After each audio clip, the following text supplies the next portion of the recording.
Friends ఎలా ఉన్నారండి? Coit నుంచి మమతండి. నేను బాగున్నాను. చికెన్ ఫ్రై చేస్తున్నానండి. ఇదిగోండి కట్ చేసానండి. ఉల్లిపాయలు కట్ చేస్తాను ఇప్పుడు. తర్వాత నేను చేస్తాను చూడండి. అయితే ఇలా కూడా చేసుకోవచ్చండి. మామూలుగా నచ్చితే లైక్ చేయండి. మీరు కూడా మీ ఇంట్లో చేసుకోండి. Okay friend.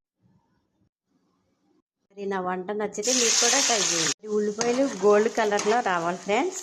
చూడండి చూపించాను. పచ్చిమిరకాయలండి, చికెన్ అండి, పసుపు, సాల్ట్ అండి, అల్లం వెల్లుల్లిపాయ పేస్ట్ అండి. తర్వాత కొంచెం వేడి నీళ్ళు పోసుకోవాలండి. నీళ్ళు పోసాక మూత పెట్టుకోవాలండి. మామూలుగా ఉడుకుతుందండి. కాసుకుండి నీళ్లు పోసుకోవాలండి. చికెన్లో కారం అండి, పచ్చికారం, గరం మసాలా అండి, పలవ మసాలా అయినా వేసుకోవచ్చండి, ఏం ప్రాబ్లం ఏం లేదు.